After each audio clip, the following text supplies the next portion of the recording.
Welcome to Establish the Edge. I'm your host, Mike Leone, here with Ben Gretch for part 4 of our off-season projection special. You can look at all of Ben's work at bengretch.substack.com. Can find my contributions over at establishtherun.com.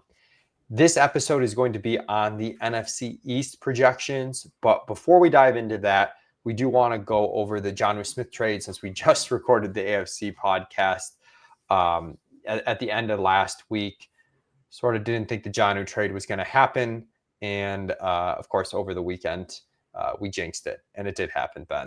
So we were already pretty excited about Miami. I think I sent you a note that I was in some ways annoyed that this might get people more onto Miami.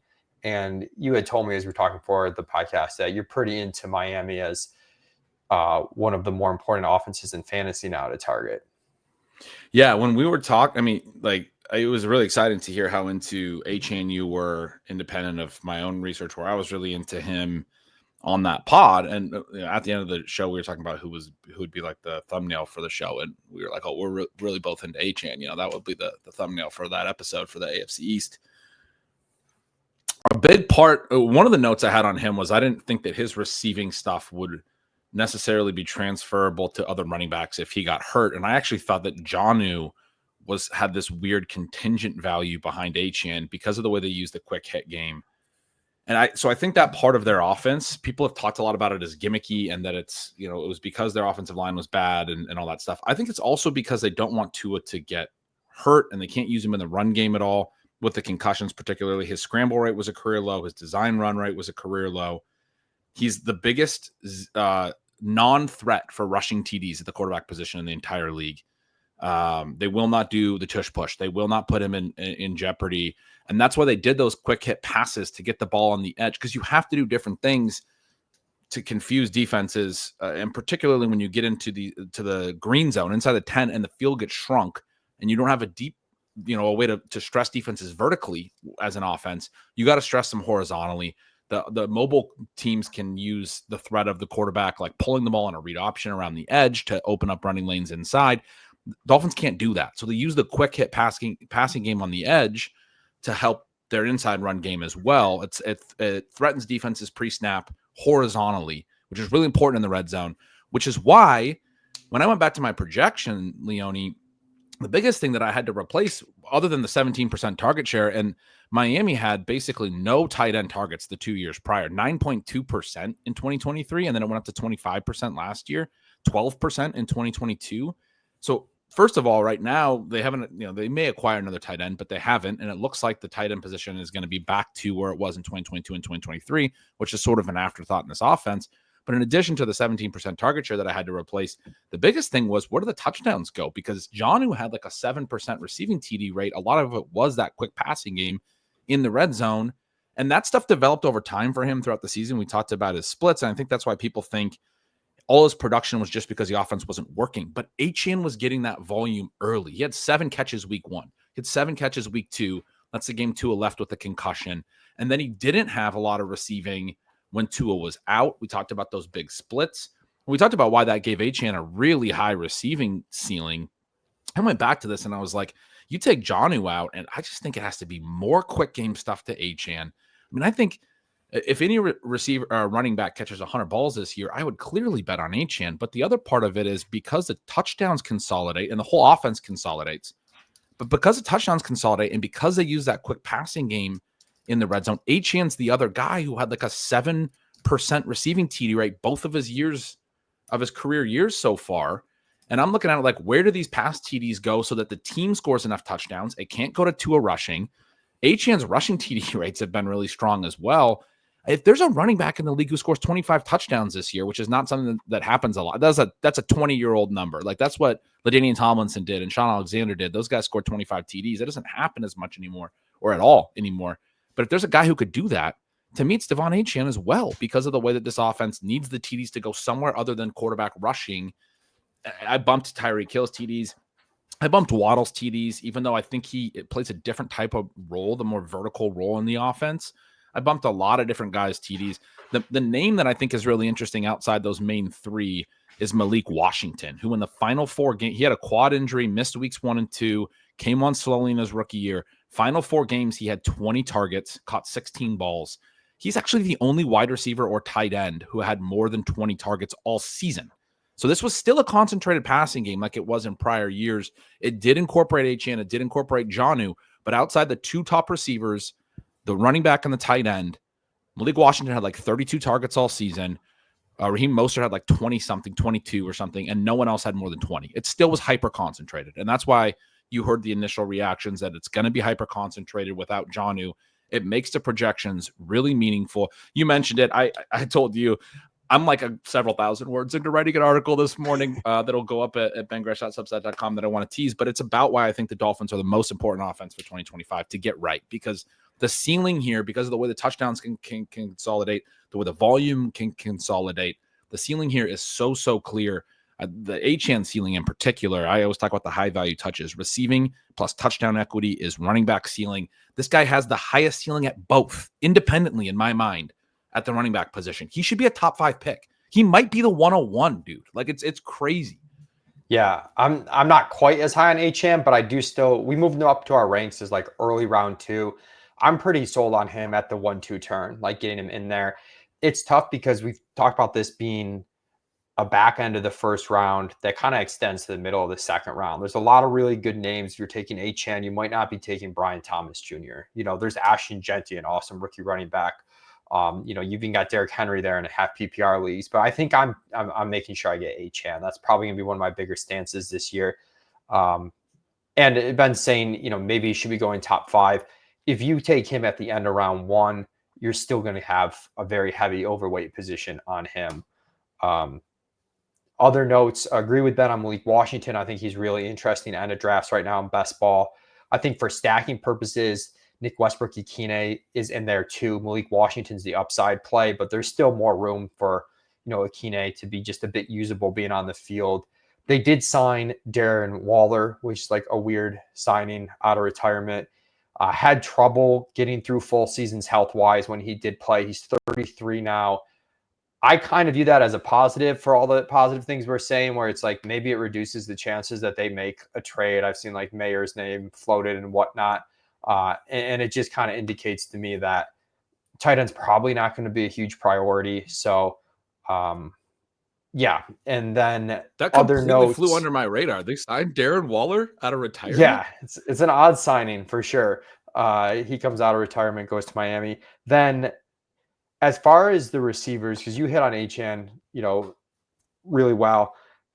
For Tyreek, when we recorded the podcast the end of last week, I mentioned the difficulty between like some of the vibes-based stuff, some of the age stuff, just some concerns there. But then we knew the upside was really high. Jonnu getting traded doesn't alleviate those concerns, but I was talking with Peter Overset on his Best Ball Breakfast. It does shift the range of outcomes where the median outcomes now is much better. The 80th percentile outcome now is much better just because this offense has to be concentrated even more so than it already was. So I'm definitely back in on Tyreek at his price. I was already kind of getting there. And I think he at the 2-3 turn now is like a risk worth taking. I get the downside cases, but risk worth taking. Yeah. Jonnu falls quite a bit. If we're looking at this from the Pittsburgh angle, it's just, you're going to a run first offense that kind of plays, Arthur Smith rotates players a lot. I do think Jonnu and Freiermuth are both going to play a lot. They are going to be maybe the 2 and 3 targets on this team. There might not be much there in terms of taking shots at wide receiver 2 and 3, but we have not gotten that division yet. So we'll cover that more in depth when we get to that division. Let's jump in. Oh. Well, let me throw a couple of quick notes. The Tyreek thing, I really agree with because they had a high. He has a much stronger TD rate than Waddle, just kind of based on usage. Again, he gets more of that stuff near to the line of scrimmage, which I think plays into why he gets the higher TD rate because of how they do things in the green zone and where they may throw the ball there. Waddle still has to kind of catch his TDs down the field, whereas Tyreek can get some of his on sort of manufactured touches.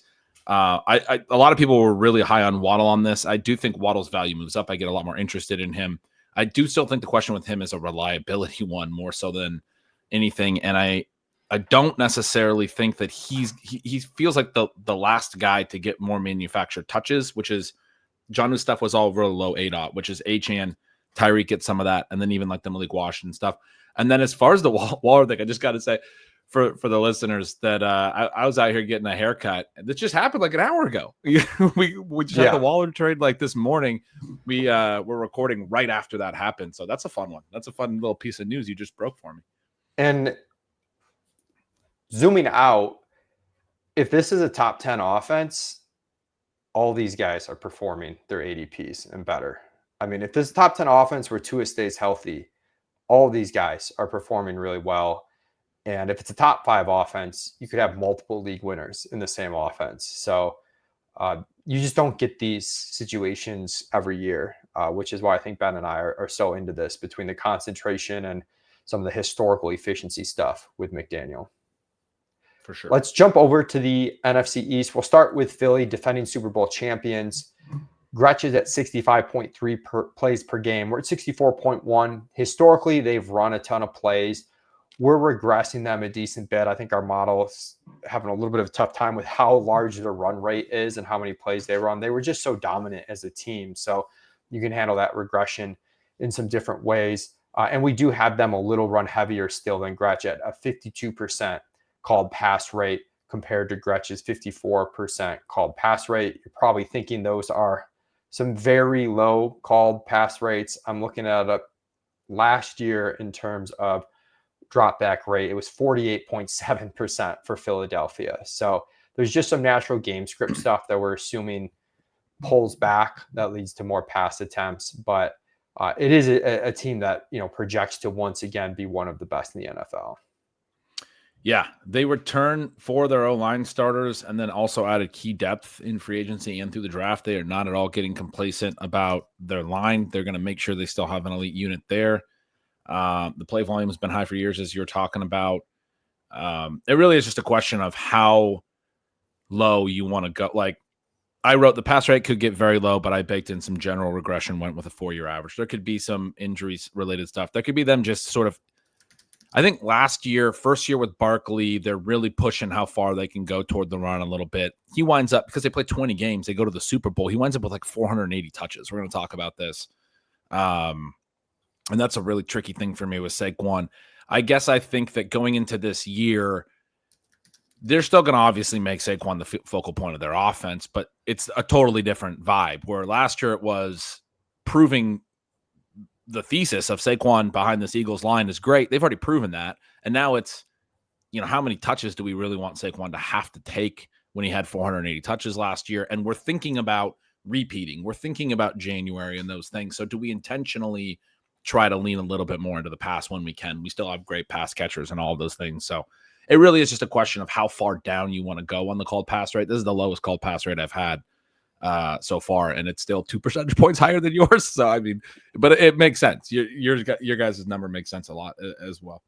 It is from a range of outcomes perspective, it's going to be tough to get to a lower called pass rate than we saw last year, though. There's probably more room for it to be much higher than last year, than it is to be lower. And Gretch is kind of capturing maybe more of that range of outcomes, and we're a little bit closer to the median outcome there in terms of that. Even though we're doing mean projections, it's kind of more reflective of the median in this case. That goes to Hurts, who I've struggled with. You've got him at 393 fantasy points per game. We're at 346. You're slightly higher on efficiency, which is generally the case. You're just under 25 touchdown passes. We're just under 23 touchdown passes. In terms of yardage, again, you've got more plays and a higher pass rate with a little bit higher YPA. It creates a bigger gap. 4,100 yards for you, 3,600 for us. We're both in the 600s on the ground with double-digit touchdowns. He's done that year in and year out. Passing last year, took a step back. Obviously, only 15 games for him, but didn't exceed 3,000 yards passing. Has not exceeded 23 touchdown passes in his career. So I go back and forth. There's a lot with Hurts' profile that screams like just insane upside. If they do get caught in a season where they need to be more aggressive throwing the ball, the defense regresses, takes a step back. So you see some people taking that angle, arguing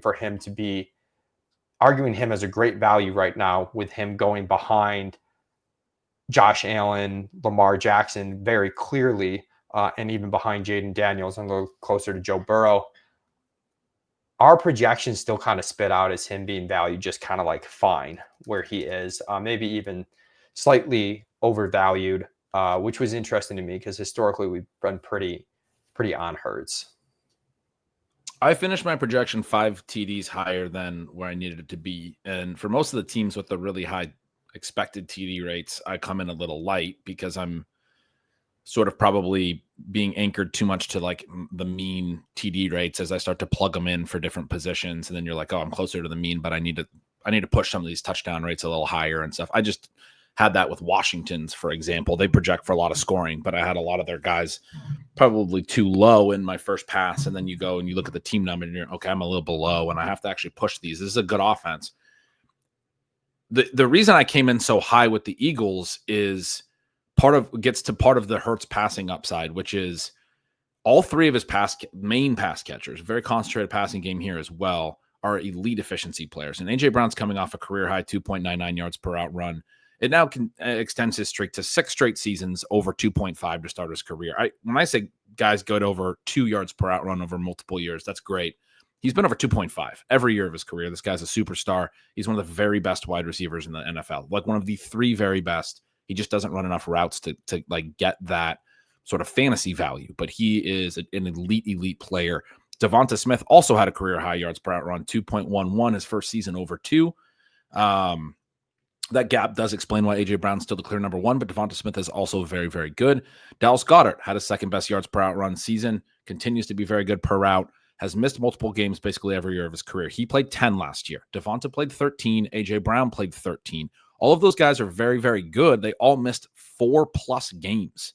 If they're all efficient, all healthy with that type of, not even necessarily that type of efficiency, but a certain type of efficiency that's similar to that, all of a sudden Hurts clearly has career high passing upside. And I don't think it's a surprise that they all had close to the best per route numbers of their career, not just because their sample was a little bit smaller, but because of the Saquon impact, right? It goes both ways. I think what they're able to do in the passing game opened up the run, but what they were doing running clearly opened up.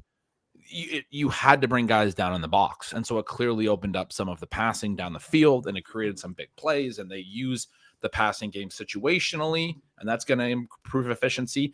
Maybe if the pass rate's higher, the efficiency won't stick. I don't have the efficiency anywhere near this stuff, by the way. Yeah. It's got to come down some. You regress it some.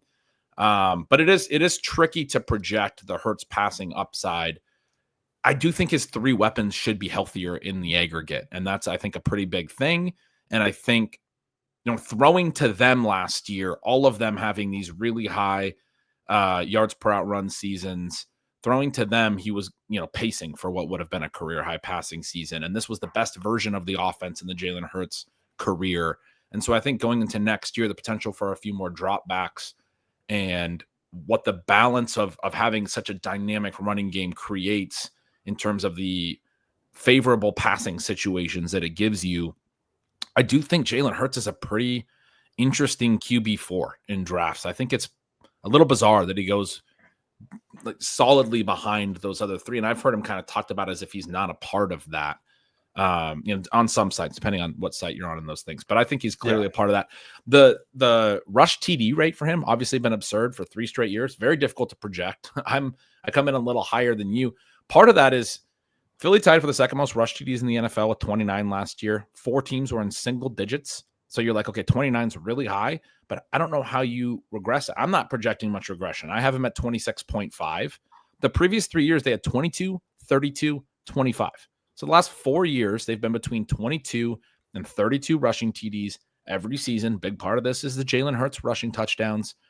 I'm projecting him at 26.5. I mean, it's a higher rushing TD projection than most other teams because there's more years of consistent data. And so maybe my projection is closer to a ceiling than it would be at other teams where I'd feel more comfortable regressing it. It's just sort of like a little, math point, I guess, about how this comes out for me. But I feel very confident this team's going to score a lot of touchdowns. They're going to score a lot of touchdowns on the ground. That gets to your point about the Hurts passing TD stuff. But then it's also a question of like how they're going to score a lot of touchdowns too, just overall. Yeah. So it's a fascinating one to try to dial in. It is, and we're a little bit different. You have Hurts in with those top 3 quarterbacks. We definitely do have him a tier below, and like I said, historically, we've been a bit more pro Hurts, and it's tough to decipher. If you look at Hurts' 2022 season, that's what you're looking for upside if you include him in that top 4, when he was close to 250 yards passing per game. The rushing, I don't think we're going to see him rush as much as he did that year. He had 760 yards in 15 games. He's pretty solidly over 600, but I don't know if we're going to get quite that per game pace.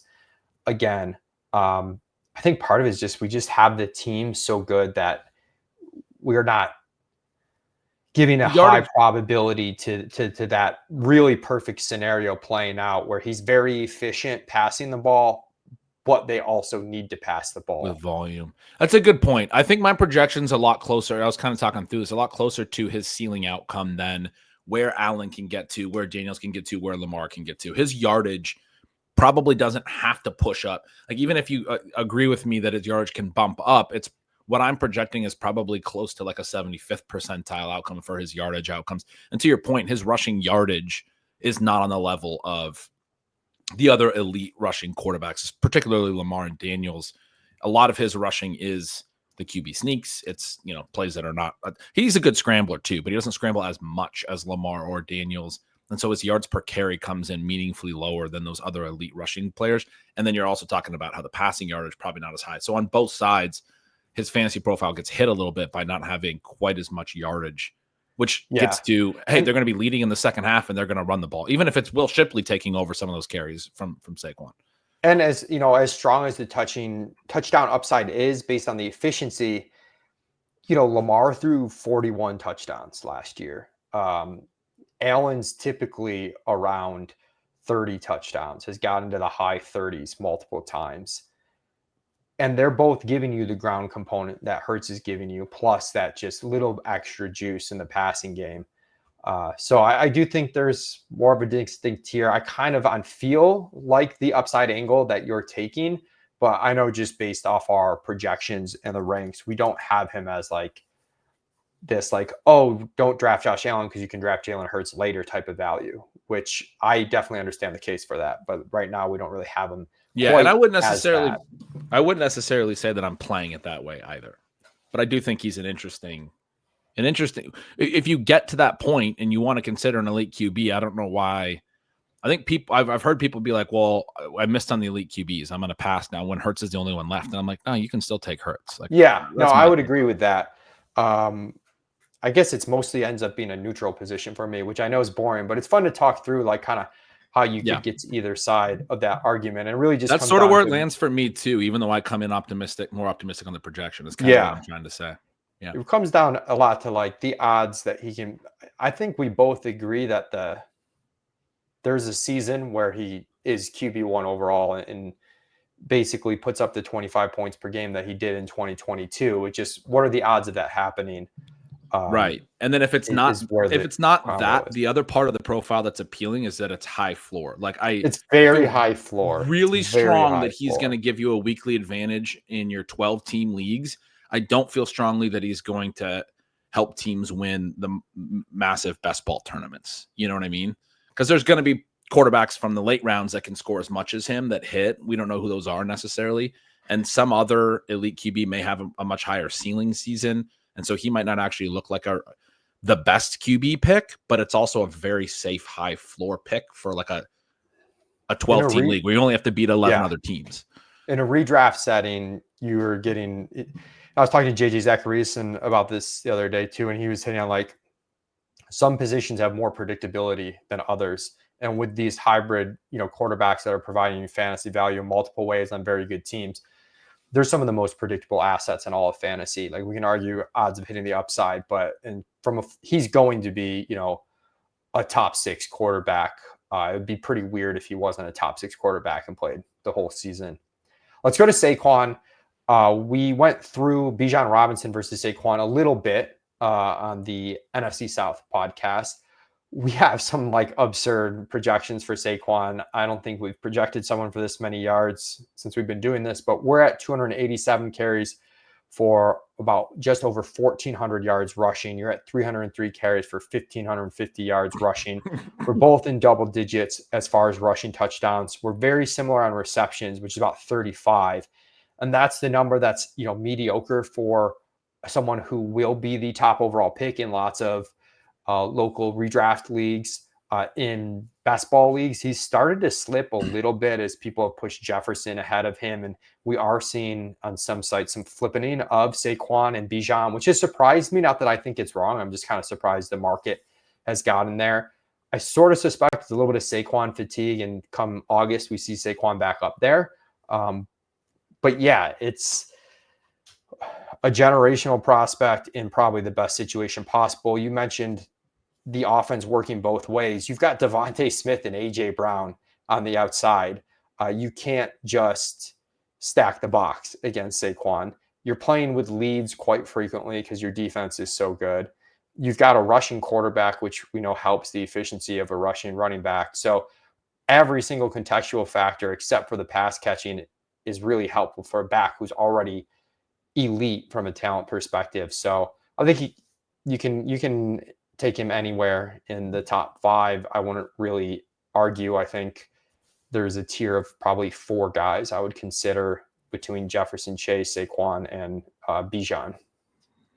Yeah, and late in the season, I was writing almost more for myself than anyone else why I really liked Saquon's profile, how good that I there was a game late in the year where he didn't break a long TD run. He didn't really catch any passes, and he still had like 12 PPR points because of the way he was able to accumulate like 10-yard runs. The yards before contact stuff is so good in this offense behind this line, and he's so good at the second level, yards after contact, etc., that even when, I think people that are fading him want to regress the long TDs, but even in a game where he didn't have the long TDs, he had a high floor that I would describe. Like, I always look at the high value touch stuff, the guys that give you some receiving floor and that kind of stuff. To me, a big way to think of high value touch type running backs is that they tend to have a higher floor. The issue with Saquon for me, as the projections came out last year, was he didn't catch enough passes with Hurts, and we still don't have him with a huge receiving role, you and I both.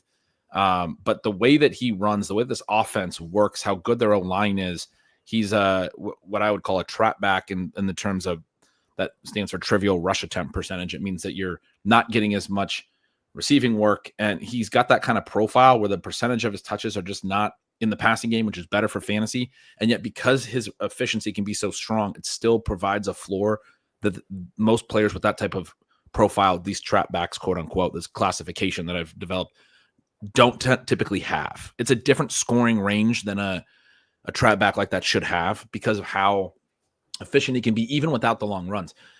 Now, I wrote about all that at the end of the regular season, and I was like, this is unique, and this is fantastic, and it's something that I really want to be on next year. That was before he had a 4-game postseason run where he had 104 more touches over 4 games in the postseason, and he finished the regular season with 378 touches, which was the most in the NFL. He also was the player with the most postseason touches. It comes to a total of 482 touches. We used to talk way back 20 years ago, and the curse of 370, if you have 370 rush attempts, that, players tend to have a hard time the next year. I do think the sports science stuff is way better and all of that. And I don't immediately want to fade him just because he had a lot of touches last year. I do think it's tricky. We just saw, I use the comparison in the NBA, but we saw Jason Tatum and Tyrese Halliburton have unfortunate Achilles injuries in the playoffs in the NBA. I don't know a ton about again, sports science or even basketball, but just the long seasons that those guys play. Tatum had a postseason run the year prior, all the way to the finals. Halliburton had a long postseason the year final. You get a shorter off season, and then you play another long season, and that stuff worries me. It worries me at the running back position. Saquon didn't take a lot of huge hits because he was running away from everybody all the time. But you go 480 touches through February, and now you have to be ready in September to play again and to match these projections that we have. And it does concern me enough that I'm a little bit worried. The only other thing on the projection profile I want to talk about is a lot of talk about how he was often tackled at the 1, which he was, but the long TD runs were probably the rate of long touchdowns. probably a little unsustainable, offsets it. He still had an elite 4.1% TD rate. I don't see why his TD rate has to go up. You have to account for the long touchdowns probably coming down a little because he was just doing it at such a ridiculous rate last year. Yeah. And like I said, I just really want to argue with any kind of ranking of that top 4. I probably have Chase as the 1, but then when you get into like Jefferson, Bijan, and Saquon, it's just tough to argue. In half PPR, I'd probably, this is the cop out, but side with Saquon, and full PPR side with Bijan. Just use that as my tiebreaker. I know if you're just drafting like 1 or 2 leagues, it's tougher to do that, and you just want to draft the guy you're more confident in. I wish I could give you a super confident answer between those 3, but I don't have one.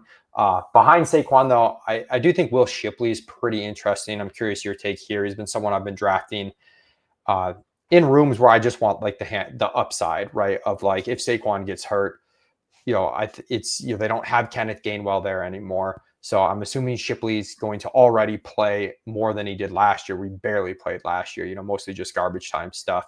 But if he gets some of that 2-minute drill stuff, no huddle stuff, plus the garbage time stuff, there could be some usable weeks there in best ball. Certainly nothing that you're starting in redraft. But then if Saquon gets hurt, I think this offense would look different. And like, think of the Hurts thing. Like, if Saquon gets hurt, like, that's where maybe you see like a crazy Hurts season. Right. Really, even though the efficiency of the offense would struggle, Hurts would become like Allen and Lamar in terms of like the offense is running through him, as opposed to now he's kind of just a piece of it. That was a tangent. All to say, I do like Shipley. And curious your thoughts on what the backfield would look like if Saquon were to get injured. I really like Shipley, really like the profile, good receiver all through college. That doesn't play up in the Eagles offense as much, which has made it tougher, but good athletic profile, good production profile. AJ Dillon's the other competition here. He only got 167,000 guaranteed. He looked a lot worse in 2023. The last we saw him, he missed all of 2024. He's a bigger back that looked like he lacked some explosiveness in 2023, and now he's quite a bit older. And I just think the idea of AJ Dillon right now is probably more than what the player actually is. They added a kick returner, Avery Williams from Atlanta, who's another, listed as a running back. They gave him 400,000 guaranteed. To put into context, the 167,000 they gave AJ Dillon. Avery Williams is going to be on the team. Shipley is going to be on the team. I'm very confident. Saquon Barkley, Dillon may not. He may not make the team. It wouldn't be that big of a surprise at that number. And if he doesn't make the team, I think Shipley has an even clearer lock on the RB2 is basically the point. I think he's like going to very clearly step into the Kenneth Gainwell work, probably behind Barkley. Some potential that because Barkley had so many touches, because the Eagles are a smart and analytics heavy organization, that they will limit Barkley in games that they're leading. It would be sort of my expectation, and that you get some games from Shipley where in the second half he gets like 15 touches of a game, like a game that they're controlling. He starts to get a lot of late rushes and maybe get to use some usable weeks. So there may actually be weirdly some standalone value here, not really playable in managed leagues, but in best ball, as well as the contingent upside. I like the play. I like the profile. We're on the same page there. Let's go to receiver.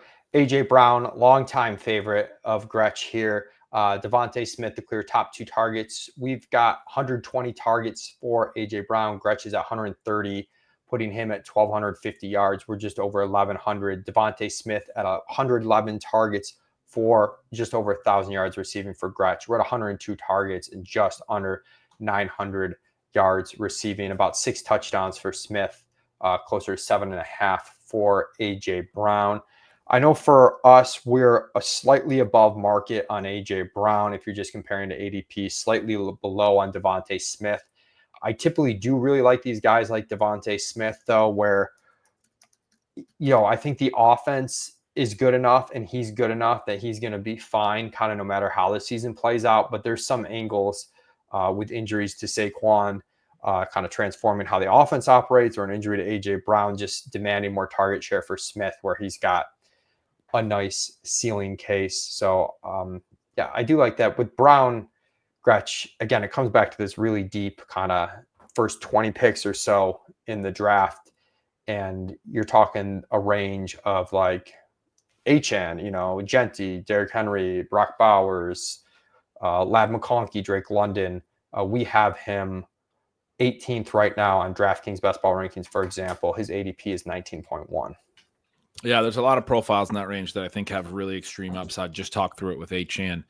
Brown is a lot like what we just got to with Hurts, where it's a high floor play. I feel really confident in the skill level. I think he's going to be very efficient on the volume he does get, but it's probably not the same ceiling. Does make it a little bit trickier. I think this passing game is fairly easy to project from the perspective that even though those guys all missed a lot of time, as I talked through, the ancillary guys didn't really step up at all. Jahan Dotson finished with an 8% targets per route on over 400 routes. You get down in the single digits targets per route, that's really bad, but he ran a ton of routes. Grant Calcaterra is their blocking tight end that played a little bit more when Goddard was out, but still only had a 10% route target per route for the year. I mean, Goddard was at 23% when he was on the field. Calcaterra ran more routes for the course of the season, but he's getting targeted less than half, right? So when Goddard's out, the ball goes to A.J. Brown and Devonta Smith. When A.J. Brown's out, the ball goes to Devonta Smith and Dallas Goedert. When Devonta Smith's out, it goes to A.J. Brown and Dallas Goedert. Johnny Wilson was their other young guy who ran over 100 routes. He got 156, 10% targets per route.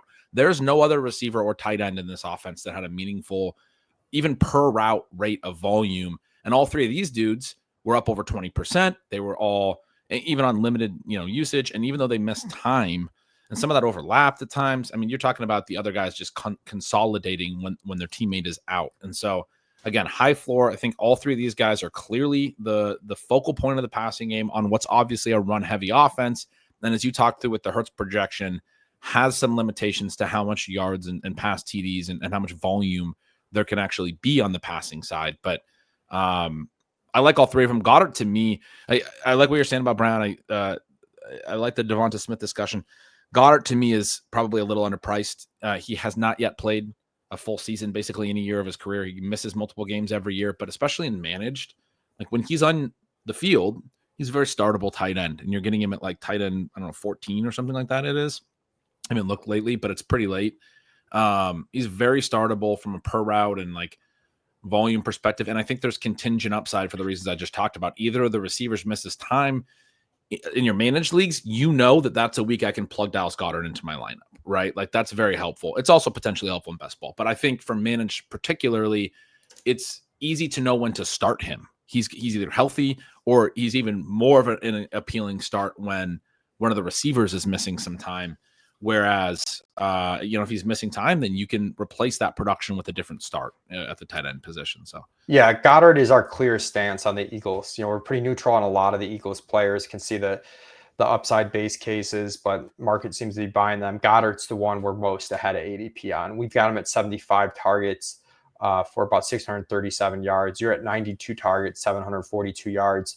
Even with our more conservative approach on him, have him easily a value where he's going. And I think the market's maybe overly factoring in the injury stuff. And also he's not a high TD rate player for a tight end, but he's scored literally 3 and 2 touchdowns the last 3 seasons. That just seems completely baked into his cost though, where any sort of, weird variation in TD rate is going to provide a decent profit for you. For sure. Let's go to Dallas. Gretch has Dallas at 64.3 plays per game. We're at 63.9. We're at a 62.2% pass rate. He's at 61.5%. So we're really close in terms of actual attempts per game. Gets us both right around 36 pass attempts and 26 rush attempts per game for Dallas. So we're very close on both. I like Dak. I think our efficiency maybe is a little too conservative. We're at 7.1 yards per attempt. Gretch is at 7.6. We both have him with a pretty high TD rate, going 28 passing touchdowns. So I'm pretty into Dak though. We've talked a lot about the pocket quarterbacks, people kind of chasing what happened the year before. It's sort of going to be a theme throughout these episodes because you get a lot of guys like Goff where people are chasing, and then you get guys like Dak where I think people are off a little bit. But I just thought the Pickens acquisition for them was like one of the most perfect fits to get them. They've had no wide receiver 2 threat the last few seasons.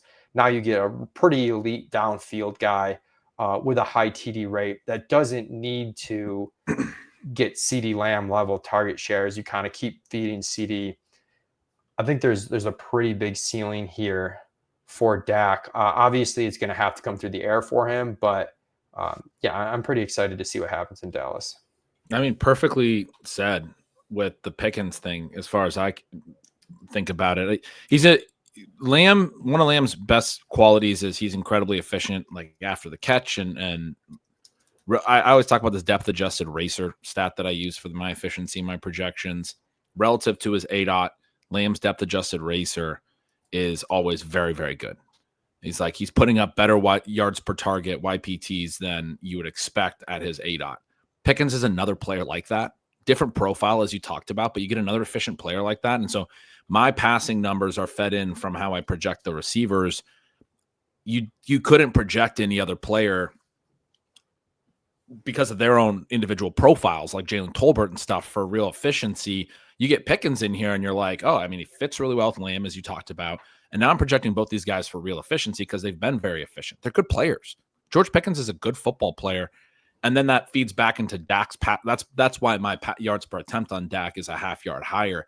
And you talked through it that you thought maybe you guys are a little low on, for those same reasons. One thing about Dak, rush attempts per game cratered to 1.6 last year. 3.1 was the previous low. That's a very low number. There's a small sample, only 8 games, but he played at least 60% of snaps in every game. He didn't play the full game in every game, but that's still a pretty big drop off in terms of like what his rushing profile looks like. That said, did have a rushing TD, has at least one rushing TD in every year. I think there's probably still, rushing touchdown equity there. And then, as you said, the pass ceiling for him, I think, is probably really high. They went into 2024 with seemingly obvious holes at running back and wide receiver too. And then I think those holes proved to be like pretty clearly limiting. It's one of those things where it's like, F around and find out. Like they found out. We talked about this on the projection show last year, where like it seemed like they needed anybody to earn targets alongside Lamb. They had no one, but they still played really fast. They've played with tempo a lot in recent years. They were the fastest pace in the league last year, 4th in play vol. They've been top 8 for 6 straight years in play volume. Schottenheimer's been on staff. He's been talking a lot about wanting to be able to run the football this offseason. I don't think their running backs are particularly talented. I mean, they're going to probably play fast. He has talked about tempo too. They may be a little slower with Schottenheimer actually taking over, just because it's hard to maintain that high of a tempo. And, there's basically only room to come down from, near top of the league. But I think they're going to be above average in plays again as well. So you have a lot of things that work back favorably. Let's go to the running back room, which is a bit of a mess.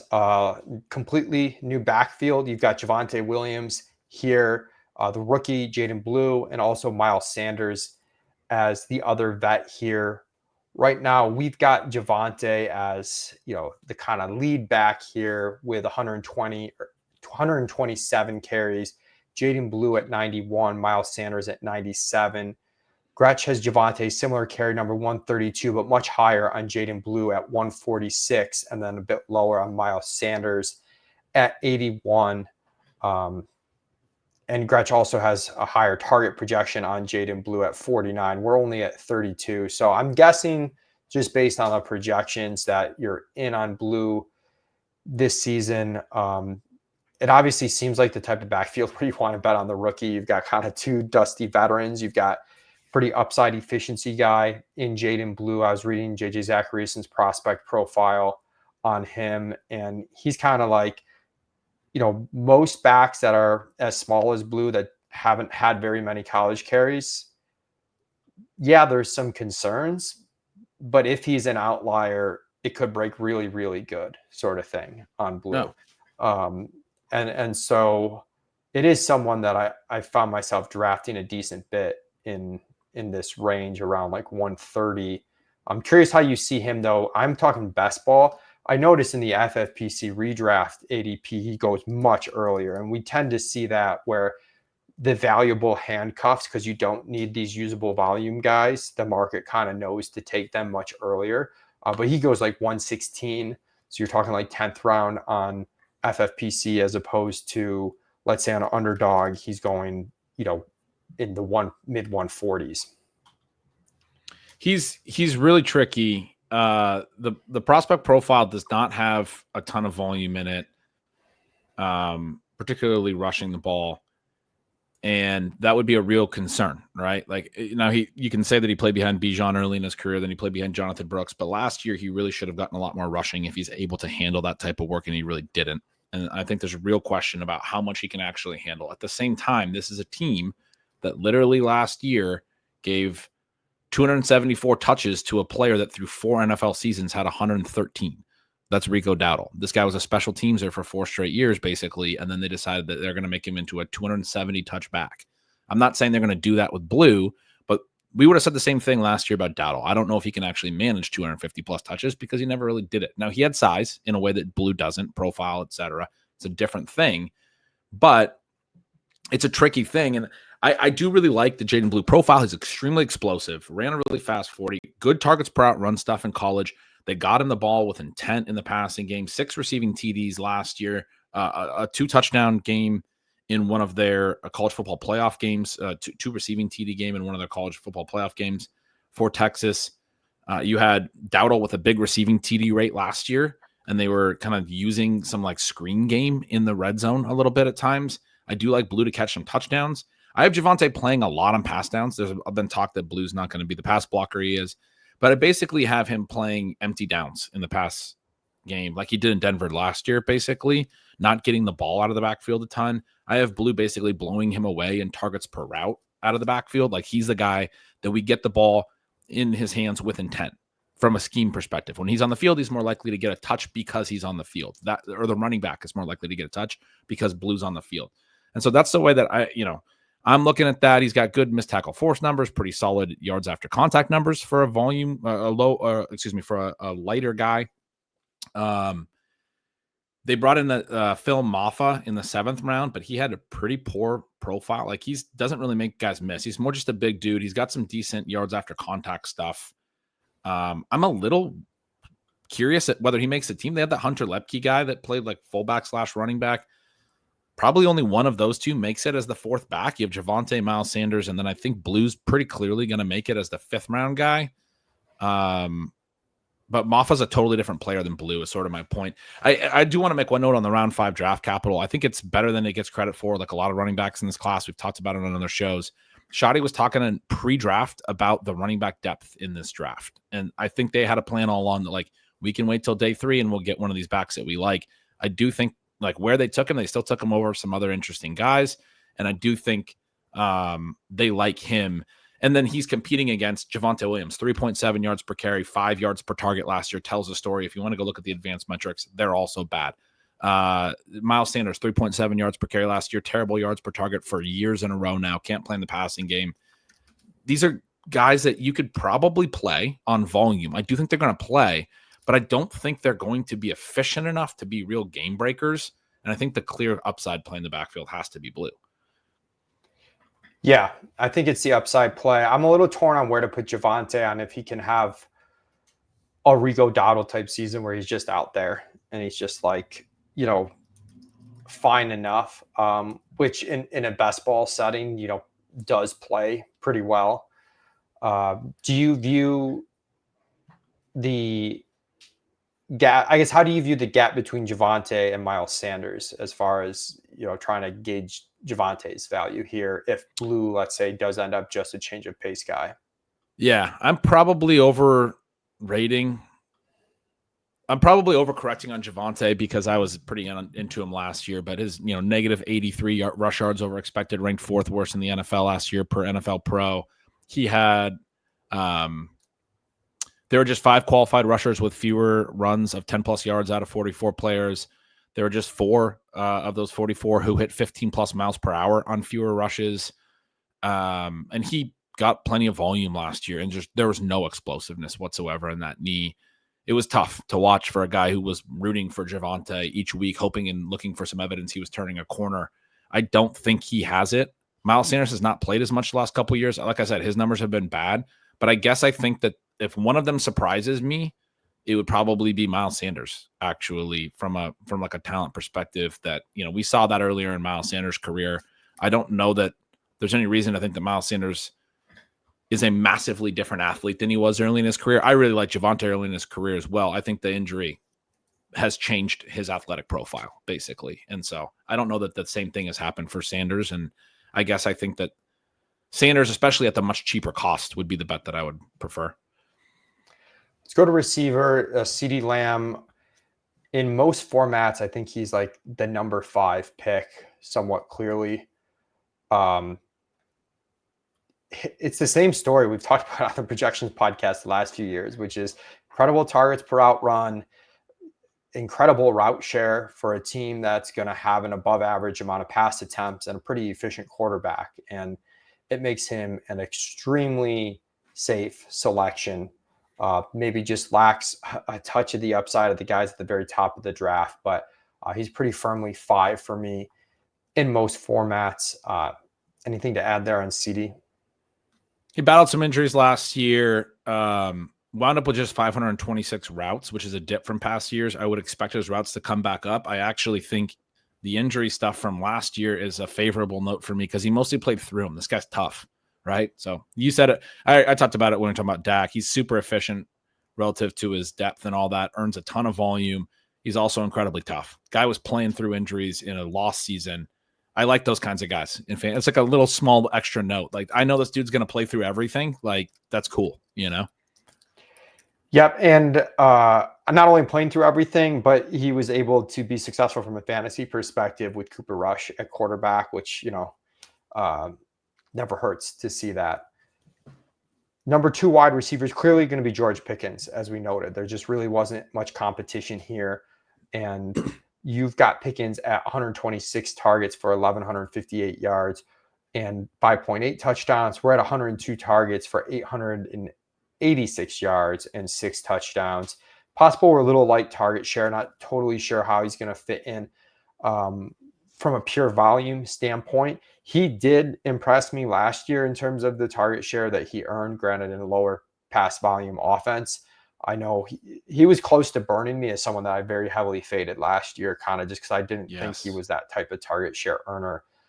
So that was a good sign for Pickens. And, if I just think this could work really, really well. It does come down a little bit to how much base volume you think he can get. If you're closer to Gretch's number, I think he's a great buy. If you're closer to our number, he's kind of like neutral. You talked about Lamb still being productive with Cooper Rush. I think something that can't go overstated here is the cover that Pickens actually provides for. I think he provides real cover for Lamb because he's such a good downfield receiver. You got to roll safeties over. You can't just one-on-one George Pickens. And that's going to actually make things a lot easier for Lamb. Having 2 guys is just going to be so much more meaningfully positive for Dak than basically just having Lamb and nobody. Jalen Tolbert ran 553 routes last year. 13% targets per out was not good. This is the side of that plan that I mentioned at the top of the Cowboys section didn't work. This is a side that clearly didn't work, was not adding a wide receiver 2 last year. The Dowdle stuff you could argue was at least high floor, but I think they made too many decisions last year that were high floor at best, and obviously, and they didn't have enough playmaking in the offense. Pickens provides playmaking. He's the other guy that provides it clearly, and then there's no other competition behind that. Like, Tolbert's going to probably still run a decent number of routes. The one dude that was kind of interesting was Kevontae Turpin, but he was like a totally limited route guy, like manufactured touches sort of, and so I have him getting some work as a guy who, situationally had over 2 yards per out run last year, but it can't scale. But the fact that he did that is evidence of the fact that they needed something, any kind of explosiveness, any kind of playmaking. He's probably the best kick returner in the league, and they're using him out of the backfield to just get some explosiveness into their offense. Again, that's another argument for Jaden Blue, is like a good pass catching explosive back out of the backfield. They were doing this with their kick returner last year. Jake Ferguson was fine, but didn't step forward with his targets per out run last year, even with a low ADOT. Obviously the QB is an issue, and that last year the QB play, and that helped his yards per target decline. But I don't think we talked about it on the show last year, and I thought you made a really good case that Ferguson had some potential for a year 3 breakout, and it got me a little bit more into Ferguson. We just didn't see that. And so now we're year 4. We probably assume he's just a guy at tight end. The other receivers are nothing. Like Jonathan Mingo is not a target earner, not a producer. Jalen Brooks doesn't look like he's going to be much. It truly, to me, looks like it's going to be a lot of Lamb and Pickens, and then Ferguson working off that, probably Blue out of the backfield, and the other backs catching some passes, and that's like the whole passing game. Yeah. And I do think with how concentrated it is that I like Ferguson at cost right now. I agree with you that like the upside kind of case, it was a pretty poor year. 5.7 yards per target is really bad. Didn't find the end zone, which is kind of, remarkable. But I think with a full year of Dak and just a more efficient running offense with the Pickens acquisition, it's like good for him for the offense to be better, but it's not like he gets killed on volume. And in fact, if there is an injury to Lamb or Pickens, it might just end up being a lot more garbage Ferguson targets than it is Turpin or Tolbert playing, a really big role in this offense. Not trying to get too optimistic on him, just liking that cost. Let's go to Washington. Like yeah, let's go to Washington. You've got them at 65.3 plays per game. We're a little tamer at 63.8, but we're still both well above average. We're very similar uncalled pass rate, just under 61%, which leads to we've got pretty similar pass attempts per game. You're about a rush attempt higher coming from that place. There's some sack and scramble rate stuff happening behind the scenes there as well. Obviously, Jaden Daniels, incredible rookie season. We've got him as the QB4. I think he's kind of become consensus QB4 a little bit. I'm sorry, QB3, a little bit ahead of Hurts, who is QB4. The case for Daniels over Hurts, I think, is just the offense running through him a little bit more. We've both got him high 20s in terms of passing touchdowns. It's a handful or higher passing touchdowns more than you're projecting for Hurts. And in terms of just overall yardage too, you're pretty similar, I think, in overall yardage, but we've got Jaden Daniels at like 3,900 yards passing, which is about 300 yards higher than we have Jalen Hurts. Yeah, a big part of that probably, again, is the sort of high floor stuff on the Hurts side. I can see a lot more scenarios with Daniels really taking off this year and exceeding my projection. Yeah, definitely incredibly high on the Daniels skill set. I reread a piece that I wrote in January, which was based off a buddy asking me a question: how is Jaden Daniels so good after they upset the Lions? And I wrote this whole piece about like the way that he plays and the way the offense plays and how they mesh together. And this is a heavy RPO offense. They get the ball out to the edge. Terry McLaurin had a long touchdown in that Lions game that was a wide receiver quick screen. So they do the RPO stuff, but they also do read option runs in close. Like a lot of teams will do that to hold the defensive ends and help the interior running game. We know that mobile quarterbacks positively affect running back efficiency. And so they have that element near the line of scrimmage where you have the multiple element of the rush game. The quarterback can run. Daniels had a ton of rushing attempts. And especially when you control for the fact that he had a rib injury there for a stretch. And during that time, he ran a little bit less, including the Carolina game he left early. He didn't go over 8 rush attempts for 6 straight. He was under 9 in just 3 other of his 13 games, not including week 18. That includes all the playoffs, though. And so he typically was running double-digit times a game. So you have that, what it does in the box, and then they do the RPO stuff where they pull and they throw quick to the edge, and that gets the ball out there. And Daniels, I think immediately as a rookie, was so elite at diagnosing where the numbers advantage is at the line of scrimmage across the field.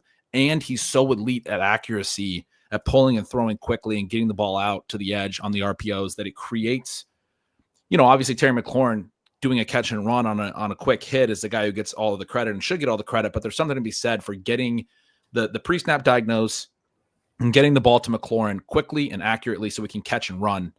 That half second of accuracy is something that he did very well all year. He did it very well with Olamide Zaccheaus and all these dudes that are like just total basically nobodies, honestly. If we're like, other than McLaurin, there's not a whole lot of guys running routes in this offense that were expected to be strong players, skilled players. And Daniels is just elevating the whole offense. The other big part of all that stuff around the line of scrimmage is that then teams have to bring guys up. And then you get the opportunities in one-on-one down the field, and you have to hit those throws. And that's something that and Anthony Richardson has really struggled with. When those opportunities present down the field, he misses them.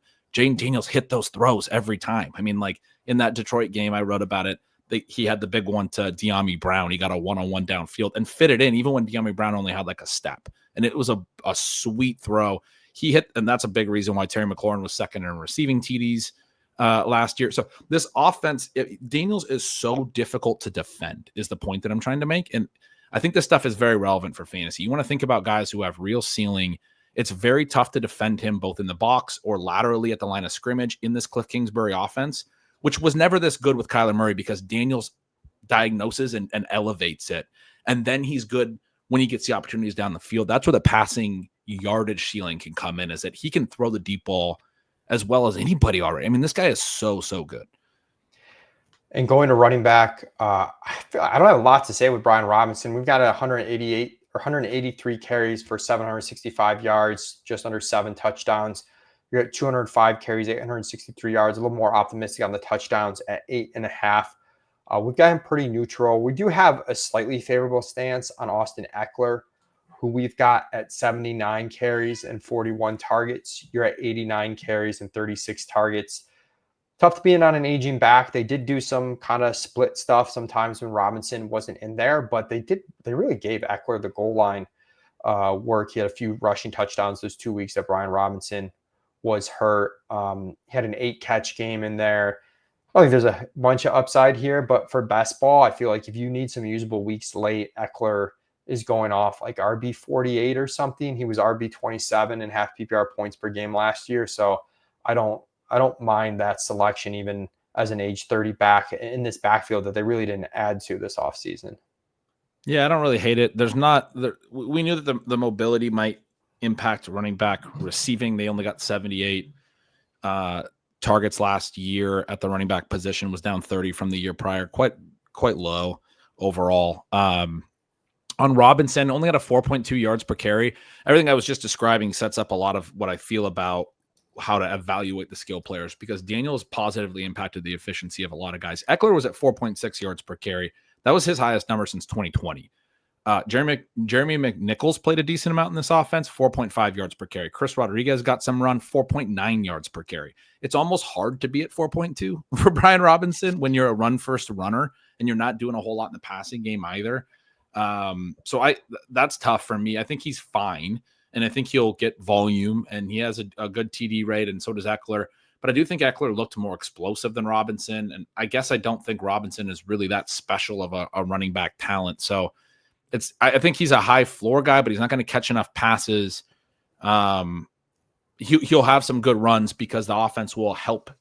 I mean, the way that I was describing, the way that they'll space the defenses horizontally pre-snap is going to open up running lanes. It did open up running lanes. We saw these running backs get some big runs, probably better runs than sort of their talent would dictate. More scheme, developed big runs. But Eckler did look spry. I mean, coming back over to Washington after his final season with the Chargers. And I kind of like that take. I'm not really targeting the running backs. I think the ceiling in the offense, again, it really flows through Daniels. I didn't comment on the tempo thing. I wanted to note that they ran 70 plus plays in 5 of their final 7 Jaden Daniels games. The tempo kind of added forward. And then, so the Daniels rushing stuff for me in the projection could be really high as well. Like if they run a lot of plays, and I mentioned that he ran a little less when he was banged up, like he's the ceiling in the rushing game, I guess, in a weird way to me. So I'm not really playing the backs a ton, but they're interesting at least. Yeah, we each have Daniels for around 830 rushing yards, just a little bit lower touchdown volume than you see with like Josh Allen or Jalen Hurts. If he was able to get that type of touchdown volume, it's a really, really high ceiling from a fantasy perspective for Daniels, but we're at 5 to 6 rushing touchdowns. People are into Ja'Cory Krosky-Merritt. He's a 24-year-old round 7 guy who played just 1 game last year due to eligibility issues. He had a great Shrine game. He won the MVP there. Probably worth keeping an eye on, but I mean, there's a possibility he's like a practice squad guy. Going to wide receiver, Terry McLaurin, someone that early in this offseason I haven't been getting a lot of. I think the market's come back to us a decent bit, and part of that just due to other receivers like Rashee Rice starting to move up the board, which just naturally forces someone like McLaurin, who was at that 2-3 turn, to drop a bit. We're at 110 targets for 925 yards, 7 touchdowns. Gretch, you're at 123 targets for 1,150 yards, 9 touchdowns. Issue for me on McLaurin, just kind of a volume thing. It's not going to be like a super heavy pass rate offense, and he's not a really high target share guy. I do love these guys that are like efficient, tied to a really good quarterback. But yeah, I just think the cost is a little bit rich given the volume limitations here. Yep, I completely agree. He's 20.8% targets per out last year, 1.98 yards per out run. It's very good. It's not elite. His career high in yards per out runs just a bit higher than that, just a touch over 2. He's always sort of been that guy. I think, his career high is 205. I think people are saying, yeah, but he's with Jane Daniels now. My counter argument to that would be Jane Daniels put at an incredibly high rate last year. Terry McLaurin was second in the league in receiving TDs last year. And he only had 1,096 yards. He has never put up 1,200 in his career. Even with the 13 TDs, he was wide receiver 16 in points per game. He's going wide receiver 18. It feels a little bit like double counting the Jane Daniels thing is what's happening here, when Daniels was already playing at a high level last year and there was already weak target competition that's probably stronger this year. This guy's 30 in September. Like you just saw what the Terry McLaurin profile looks like in a good season with Jane Daniels. Can he go a step above that? That's the question. He did have a touchdown in all 3 of their postseason games and some strong postseason production. I think he's overvalued. Yeah, I think especially when you start getting into the full PPR formats, half PPR, you can just argue more for the touchdown upside and the efficiency. You get to the full PPR formats, there could be an extremely wide gap in terms of just total number of targets between McLaurin and, let's say, Jackson Smith and Jigba, who goes at a similar point. We haven't done Seattle's division yet. We will, but that's just a guy I know that we have higher in the full PPR formats that I agree with. Wide receiver 2 is pretty interesting here with the Deebo Samuel acquisition. This was one that Jack highlighted to definitely make sure to ask you about, if you see if Deebo still got some gas left in the tank or not. Really disappointing year last year. It's tough to know if the pneumonia stuff that he came back from affected things, where if you're making the bull case for Deebo, it's like, oh, he was sick and the pneumonia affected him and he's not dust, just he was struggling from that when he came back. Sometimes you can get into yourself into trouble making too many excuses for guys. It kind of is what it is.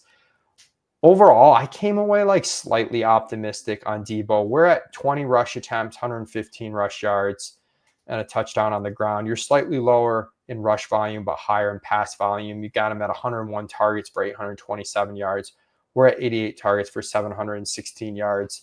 But it wouldn't shock me to see like the target share on Deebo be close to McLaurin, with the efficiency favoring Terry with just more downfield stuff. Right. And I think you said all the concerns really, really well. The pneumonia stuff, it's hard to know how much obviously that impacted things. It's things like his missed tackles forced per touch last year cratered. Like they've always been really good. He does, running in, receiving, and he avoids tackles and is very efficient with the ball in his hand, and that just absolutely cratered. It was still like pretty good. And sometimes it's just astronomical in the peak of his career, but it was quite a bit lower. Yards after contact, not as good. The ball in hand stuff being so low but that could be the pneumonia. It's tough. The depth adjusted racer metric I was talking about a minute ago was still strong for him. His yards per target was a little weaker, but his ADOT was a little bit lower last year. He does have some like drops issues and stuff that like, I wonder like how good of a receiver he really is. But of all the places he could have landed, I think I would have been out on him in most.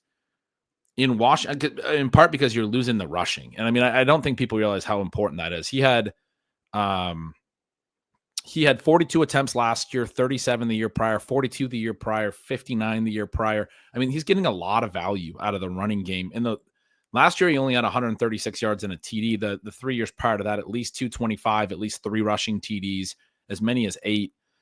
Those are providing a lot of value to his fantasy profile. And I don't know that he's going to get a bunch of that work in Washington necessarily.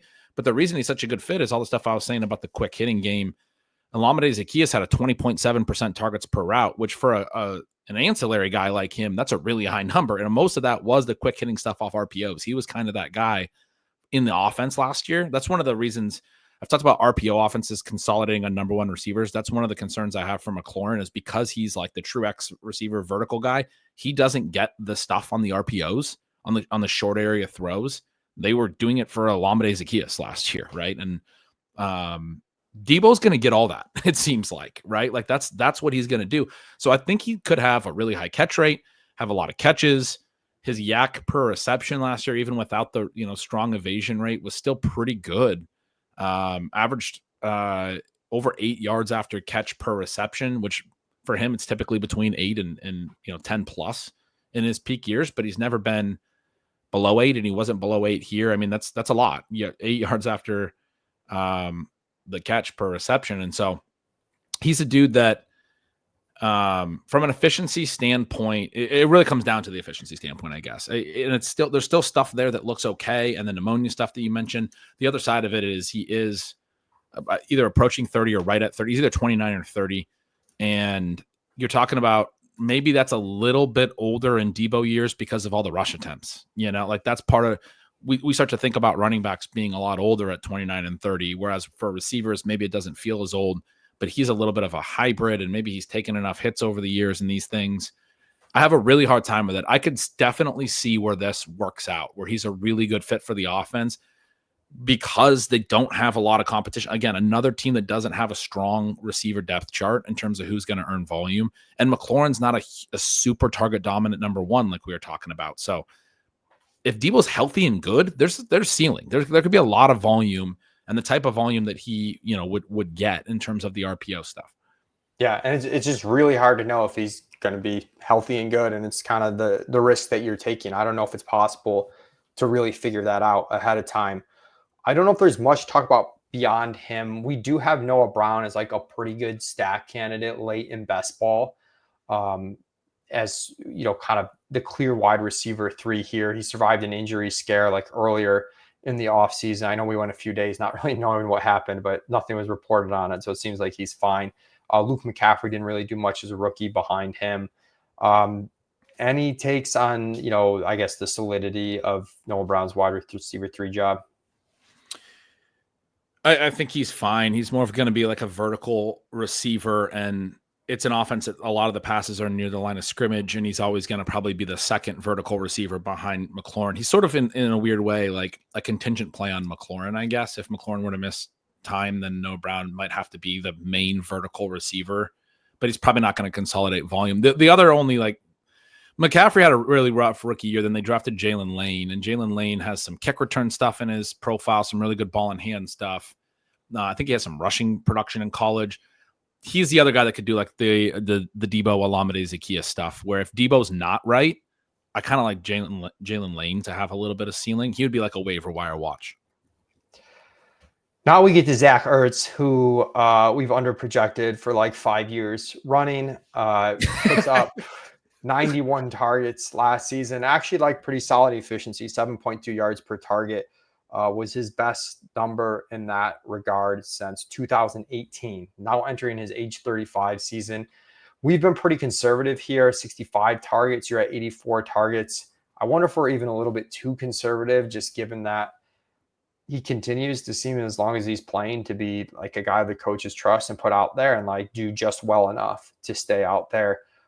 And you talk about Jaden Daniels making players better. Ertz finds the end zone, like 7 times last year. Very high catch rate for him, which is part of the reason why the yards per target were high.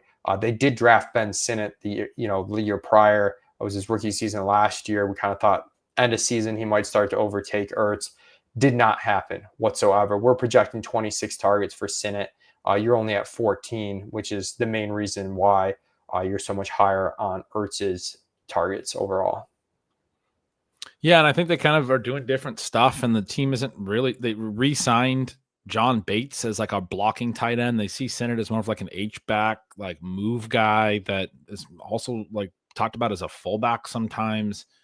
And Bates might just play more than Sinnott just basically didn't play. I mean, he really didn't get any volume last year. And I don't know that he's like the direct handcuff to Ertz, even based on the way that they view him. I want to believe that, obviously. I don't want to. I've been on a projected Zach Ertz for a decade. You said 5 years. It's been a decade for me. I mean, it's crazy, but this guy's like not fun. But I mean, he's probably a good value. And then I just want to move on to the Giants. Like, I mean, he went 11-104 in the NFC Championship. He had another good year, 17.2% targets per out, 1.30 yards per route run. They're not strong or anything. They're just good. But the fact that he had 11 catches in the NFC Championship game, the last time we saw these guys, like, and you mentioned it, the efficiency actually rebound here in his late 30s. Like, he hasn't had a good yards per target in a half decade, and then suddenly he has like 7+ because he's playing with Jaden Daniels. Yeah, Zach Ertz is probably a value late in drafts. I don't want to admit that. We're also at a position too where it's not like you're flooded with upside late. So to take a guy who is 35 and doesn't have a ton of athletic upside is like a little more tolerable, when you're talking like T18, T20 here. Right. The opportunity cost is different versus, you're taking a dusty handcuff running back versus someone who has legitimate upside in terms of what those can do for your team, like very different. He's probably a really good guy to pair with like Colson Loveland or Tyler Warren in best ball. If you've already taken some rookie upside and like spike potential, then go take Zach Ertz late. Let's go to the Giants. We're expecting to see Russell Wilson day one. But we kind of think Jackson Dart's going to end up taking most of the starts for the Giants. They've also got Jameis in the mix. So the QB distribution here is a bit tough. We're at 62.2 plays per game. Gretch, you're at 61.6. We're very close on pass rate, about 62%. So we're really close on how the team play calling shakes out. Don't take us being close as a sign that this is an easy projection for the team, because there's a lot of variance here given who's at quarterback. Russell Wilson's, holds the ball quite long, going to take some sacks. You do get a high scramble rate on Jackson Dart. If it ends up being Jameis Winston, though, you do kind of end up with a bit more pass volume generally. So a lot of variance in the team level assumptions for the Giants. Yeah, I wrote in my notes that I don't have a strong read on how past tendencies were influenced by the quarterback. Obviously, you have Tommy DeVito and Drew Lock playing a lot last year, and how the situation could be different. And so then I wrote, I'm just going to give them below average pace and a slight negative PROE because of a bad win total. And we ended up like basically identical, but like, I'm like, I could be anywhere, And we know Dable, though, like if he did have a good quarterback, wants to be a little bit more aggressive. So if like Jackson Dart was really good his rookie season, had a great camp, took over and was good right away, you could see stuff being more aggressive. It's just, it's still tough to see. Year one here, it's probably a team. Year two, Jackson Dart, you might see some more optimism. Have been taking Dart sometimes. He's the only quarterback I've drafted from the Giants. It's a 2-quarterback league or best ball only. Taking him late just because I think he's the guy that's most likely to be starting at the end of this season, and he does have some rushing upside here. So there is a little bit of a ceiling to taking Dart late, but it's just tough taking quarterbacks in best ball or any format where the job uncertainty is so high. Yeah, I had Dart scrambled on 7.3% of career dropbacks, meaningfully higher than, say, Cam Ward's 5.7%. But then I also said, for reference, you have a guy like Drake May was over 11%. Jaden Daniels was at 14% last year. Bo Nix was only at 5.5% through college and then had some meaningful rushing upside last year. And so, I mean, Dart's somewhere in, some scramble potential, as you talked about. There's somewhere in a range where you're going to get some rushing. The other thing he did is he gapped the class in deep passing production, both in volume. He actually threw downfield a lot, and also in on target rate and some of the other rate stats like touchdown rate. Some of that gets chalked up to the offense being sort of designed for certain things. I don't fully understand what Lane Kiffin's doing down there at Ole Miss, but I know as it relates to like Trey Harris and stuff, the discussion is like he just ran like 2 routes down the field, but he had like a 5 yards per out run. It's very obscene what some of the statistics actually look like in this offense. But I think it's a real upside argument for Dart that you're looking at like the on target rate and that stuff down the field being favorable. And, he doesn't quite have like the Drake May scramble ability, but it's sort of like a Drake May light profile where you're like, this guy can move a little bit and he can push the ball vertically and probably pretty well. And you're talking about the potential for spike passing yardage and the potential for some rushing production. I projected it as Russ playing 50%, Dart playing 50%, but I'm with you. Like I kind of hope that Dart plays more. Let's go to running back. Another kind of unsettled room here. we've got Tyrone Tracy, who was a rookie last year, converted from wide receiver. I was somewhat impressed with his rookie season, just not having a whole lot of running back reps on his resume, averaging 4.4 yards per carry. Did show he could handle a decent workload, but they draft Cam Scatabo, who I know one athletic writer, Dan Dugan, suggested that he thinks Scatabo is going to be the pass down back, more due to the pass blocking stuff. I know some people in their heads assume it'll be Tracy because he was a former receiver, but that might not necessarily be the case. This is one of these situations where the market's changed quite a bit. I know early in the offseason, we were quite ahead of market on Tyrone Tracy, behind on Scatabo. It seems like that's flipped, which is interesting. So I don't think we've made too many adjustments. I think that's just an ADP thing. We're higher than you on Tracy. You definitely seem like you have a heavier stance on Scatabo. We're 165 carries for Tracy, only 119 for Scatabo. You are at 142 for Tracy, 170 for Cam. So yeah, curious your thoughts on Cam's odds of just being the RB1 here. I think you said all of that really well. Tracy wasn't necessarily great last year, but people talk about some of his advanced stuff being worse than I think that he was like a really bad runner. But I mean, he had 4.4 yards per carry in an offense where his teammates were, Singletary was at 3.9, Eric Gray in a very small sample was at 2.2. He was actually above average in rushing yards per carry, while no one else that got touches was. And you mentioned the receiving background. The issue is his receiving efficiency wasn't necessarily great last year.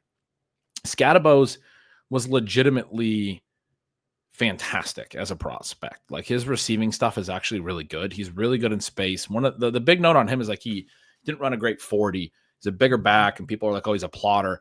His evasion rate stuff and missed tackles for stuff and space back stuff looks like a small back. It's better than, it's very good. It's in another category than even the second best backs in the class. It's not in the Ashton Ginty category, but it's above Omari and Hampton and these guys. In terms of, if you look at something like a missed tackles forced per touch profile over multiple years, he's up over 0.3 per touch, approaching, I think, 0.35, which is really, really strong. Ginty's at 0.4 because he's just in another stratosphere on that stuff. But Scatabo looks like a guy who, as you said, can play in space on passing downs. And then he's this big physical guy, the pass blocking stuff. I like Tracy a lot. What I got to in the projection was, I think he's hurt most by the red zone work because Scatabo is just so much clearly, so clearly more of the red zone profile. He's this physical back, right? He's your in between the tackles guy.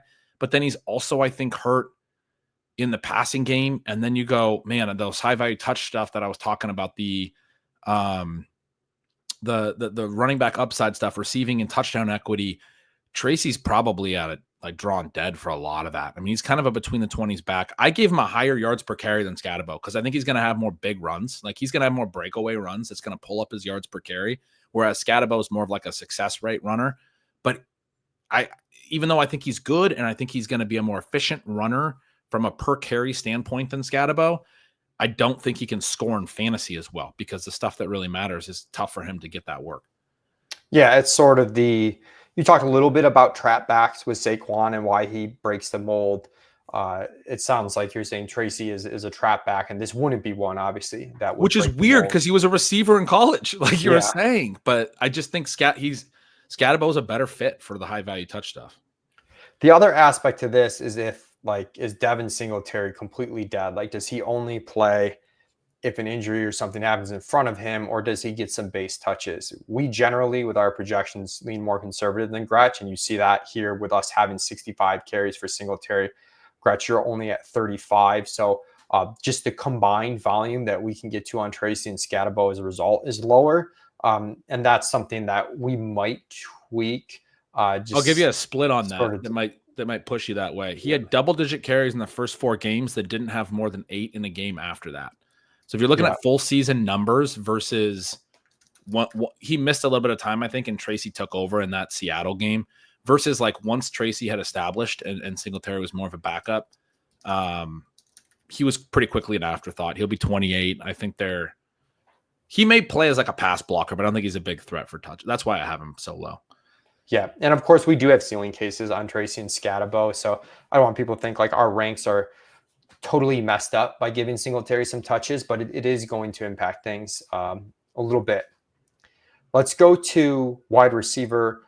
Man, Malik Neighbors, huge hit for us last year. The market sort of undervalued how good of a prospect he was, and he was able to hit even with some tough quarterback play.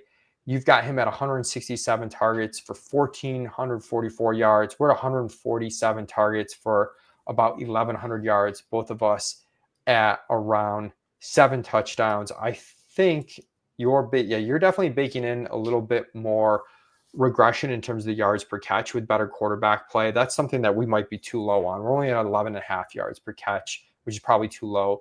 You're at 13.5. It's tough because Dayball will manufacture, Neighbors touches, which sometimes will result to like a lower yards per completion on those touches. But quarterback play was so bad that even with the uncertainty this year, you're assuming better. I think profile wise, I mean, this is a guy that very easily next year could be a top 5 pick in redraft formats. Again, we just talk about the difficulty of like, you've got Puka, Amon-Ra, CMC, it's a tough first round. So I'm interested to hear where you placed him in that first round. Yeah. 29.7% targets per route is really elite stuff, especially for a rookie, a young rookie, a 3-year early declare, like young rookie. 0.73 weighted targets per route. But his ADOT was actually low because, again, he got a lot of Drew Lock, he got a lot of Tommy DeVito. They had to manufacture him stuff. Daniel Jones doesn't push the ball down the field. His ADOT was 9.7. His collegiate ADOTs were 11.9, 11.8, 12.2. Very consistently in the 12.0 range, which the average for a receiver is about 11. He was about more than a full yard below average in this Giants offense last year. So the reason I'm projecting so much regression on the yards per catch is I bumped his ADOT a lot because Jackson Dart's ADOT is high and Russell Wilson's is also high. So both of the quarterbacks in this offense are guys that actually push the ball vertically quite a bit. There will be manufactured plays, but Neighbors' air yards per target, at least, the ADOT part of it, right?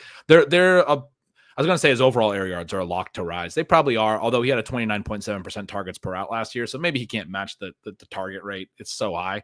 But I do think he's going to get a lot more air yards, especially when you think about it, per target, as I was saying, the ADOT part of it, which correlates with yards per target, correlates with yards per catch. The more vertical the passing is, when you do catch it, you're gonna gain more yards, obviously. Another huge data point on Neighbors. He dominated Brian Thomas in volume last year. It's part of the reason I was a little skeptical on Thomas. We talked about how you got me on him a little bit when we did the AFC South pod already. We got information in 2024 that Brian Thomas is extremely good and probably would have been more target dominant at the college level if he wasn't playing with Malik Neighbors. We got, some evidence last year at the NFL level that the LSU data for Neighbors was stronger than we may have known. So I think this is an extremely target dominant player, probably a true superstar. I think his rookie year was held back situationally. The question is whether that happens again in 2025. It could happen. At least you have the coaching staff back, which was the team that forced him the ball last year at the 30% targets per route rate, right? They're going to give him some of the short stuff. I do think the TD rate's a concern. But like I said, I think the ADOT's going to jump. I think that should help yards per target. I think he's a really good bet to be up there in receiving yardage, like flirting with the league leaders. That's, what my projection shows here. I have him over 1,400 receiving yards. I think only 2 players in the league last year hit 1,300. So that was Chase and Jefferson. So he's going to be up there, I think, with those guys in yardage. The touchdown side of it is probably what keeps him more of a later first round pick, as you were saying. Yeah. And again, it's tough. I'm even just, as you're talking, messing around with upping that yards per reception. I think we should get it to at least 12, but it's like such a tight group of players that, and I want people to understand this with projections, that I don't think this is a bad thing, but you can change something really small and like it'll change the rankings by a few spots. It just means guys are really close. So that's why you don't want to be like too much adherent to rankings as like this super firm list. Like it's better to understand the tiers and the types of bets you're making, where if you think Neighbors is just like this extremely safe bet, one of the best talented receivers in the entire NFL, you can take him whether we have him ranked 7th or 11th, because we moved the yards per catch by half, a yard is sort of trivial. It's more about the overall. What I'm hearing is you support my Devon Achane as top 5 take. I can get there on vibes. If the only thing I'm going to say on the Achane one is when you get into top 5, you start to run into the risk that Miami just isn't good. I guess is same thing with Neighbors. Back. Yeah, you could push Neighbors to the top 5 too, but then you have to tell yourself somebody has got to throw a lot of touchdowns for the Giants suddenly. Yeah. All right. Behind him, you've got 2 extremely different players. You've got Wan'Dale Robinson, very low ADOT guy, could rack up a lot of catches, targets. And then you've got Darius Slayton, who is a down the field player, who's going to be much higher ADOT. We've got lower target projections on these 2 guys who just have the offense a little bit less concentrated overall. We've got 82 targets on Wan'Dale, leads to 55 for 460. You're much more optimistic at 114 with 78 for 745. Slayton, somewhat similar story. We're at 53 targets. You're at 75. I'm guessing that's mostly coming down to just volume spread out over to the other guys. Our target shares, just for reference, are 16%, 15 to 16% on Wan'Dale and about 10% on Slayton.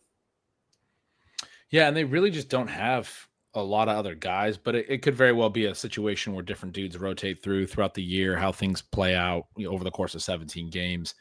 The Wan'Dale question is really interesting because I think it's pretty much impossible to do what he did last year. He had a 1.21 yards per out run, which is very bad, with a 22.1% targets per out.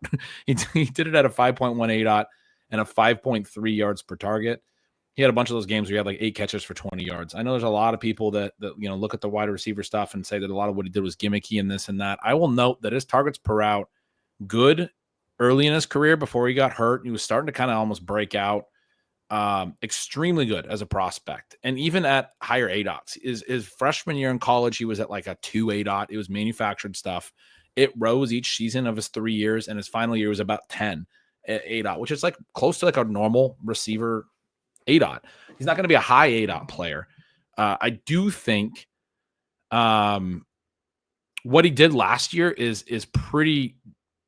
People are looking at it like he can't be efficient enough to be worth drafting. This is a dude who, the way that I would look at it is he had a 22.1% targets per route, and he's going in like the 16th round. He had 140 targets last year, and he's going in the 16th round. And there's no new competition. It's Darius Slayton, Jalen Hyatt, the same tight ends.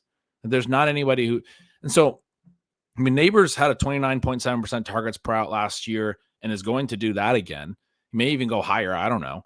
But I guess my question is, how confident are the people who think Wan'Dale can't be good enough that he won't be more efficient with better QB play? And as I just talked about, those QBs are going to have higher ADOTs. They're going to push the ball vertically more. I don't know if that might actually shift work away from Wan'Dale.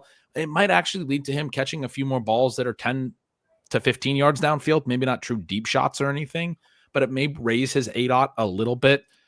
His first 2 years, his yards per target were 7.3 and 6.8 at similar ADOTs. That's not good. But again, last year he was at 5.3, so meaningfully lower. If he's earning volume at this rate and there's not really a lot of competition for volume in the underneath areas other than Neighbors himself, I mean, you got to be really confident that he can't do anything after the catch or anything on like a yards per target basis to not be taking him in the 16th round, especially in full PPR. I think on underdog it's different because the TD rate's not going to be good. And now you're just talking about trying to add up a ton of half point receptions, right? But in full PPR, the reception, I know people like to say PPR scam, this, that, and the other thing. We're playing a game based on a game. We're playing it the way it's dealt. If you're playing in PPR, he's going to have games where he catches a lot of balls and is a usable player. It's probably a little bit more high floor, low ceiling, but 16th round, man, that's pretty wild. Yeah, and this is, a best ball take where you're getting these really usable weeks, might not get the upside that you're ever going to need to like really start them and redraft. But I think Slayton too, even at his cost, is the same sort of token. And he could benefit from the higher ADOT stuff from Russ and Jackson Dart. He's been a pretty successful down the field receiver. I'd note that we're ahead of ADP on both Wan'Dale and Slayton with much more conservative target projections. So makes me feel a little bit better about those positions, knowing that we wouldn't even have to increase them to really have them as values. At tight end, Theo Johnson is sometimes hanging around there, rounds 18 to 20, depending on the site that you draft at. We're both similarly projecting him for around 55 targets, just over 400 yards, only about a couple touchdowns. Anything to add on Theo Johnson here? It has some intriguing depth-adjusted efficiency, but so did Daniel Bellinger, and he earned just 11.7% targets per route. Bad prospect profile from a production standpoint for Theo. I think he's at the skill level where Daniel Bellinger is actually like an annoyance sort of thing. You know what I mean? Like he can't really just fully consolidate the tight end work because he's just probably not that good. He's going to do some interesting stuff on catch and run and everything, but you really want a guy like this to consolidate the routes when it's not a very good passing game and there's good receiver. I mean, at least one star receiver. It doesn't look like he's probably that kind of guy. All right, that's going to do it for us on this episode of the offseason projection special. Again, check out Ben's work at bengretch.substack.com, including his upcoming piece on the Miami Dolphins being offense to target. You can find all my contributions to our rankings over at establishtheRun.com. As always, thank you to Jack Miller, Mark Dankenbrang, Sam Walzak, who are helping a ton on the offseason projections front, carrying the heavy burden for me. Thanks to the listeners for tuning in. And we'll be back with another episode. We're halfway through and we'll finish up the final four divisions here. Appreciate you all.